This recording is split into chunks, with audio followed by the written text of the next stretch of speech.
Mahwish Birmingham से थी। उनकी खाला को शुगर है और उनके दाढ़ में भी दर्द है। अस्सलाम वालेकुम। वालेकुम अस्सलाम वरहमतुल्लाहि वबरकातुहू। जी मेरी कौन बहन और कहाँ से? अस्सलाम वालेकुम। वालेकुम अस्सलाम। जी मुझे आपसे 3 सवाल पूछने थे। जी मेरी कौन बहन और कहाँ से? जी मैं महविश बोल रही हूँ बर्मिंघम से। जी बहन महविश। जी मुझे अपनी हालत के मुतालिक पूछना था। एक तो उन्हें डायबिटीज है और लास्ट ईयर उनकी ओपन हार्ट सर्जरी हुई है, लेकिन अभी जो है उनको गम्स की प्रॉब्लम है।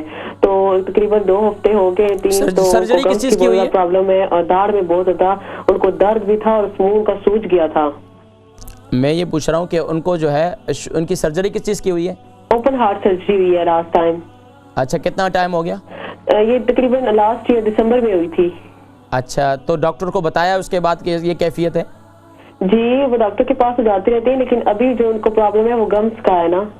गम्स का असल में उसके लिए जो मेडिसिन वगैरह इस्तेमाल कर रही होंगी ना वो गर्म होगी ना, गर्म होने की वजह से मुंह पक जाना होगा। मुंह के गम जो है ज़ाहिरी बात है मसोड़े वगैरह जो है सारे पक जाते हैं। जी जी तो उसके लिए जो है डॉक्टर को बताएं ताकि जो है डॉक्टर उसके लिए आ सके, क्योंकि अभी इनकी हार्ट सर्जरी हुई है तो मैं कोई ऐसी मेडिसिन नहीं बताना चाहता जिससे जो है इनको और तकलीफ कोई हो। तो अभी जो उनका ख़ास तौर पर इनकी हार्ट सर्जरी हुई है इसके लिए बेहतर ये है कि वो अपने डॉक्टर को दोबारा बतलाएँ। ठीक है, बहुत शुक्रिया। महविश बर्मिंघम से थी। उनकी खाला को शुगर है और उनके दाढ़ में भी दर्द है और इसके अलावा यानी कि उनके हार्ट पेशेंट भी है, यानी कि उनके हाल ही में उनकी हार्ट सर्जरी भी हुई, उससे मुताल्लिक भी मैंने उनका जवाब उनको दे दिया।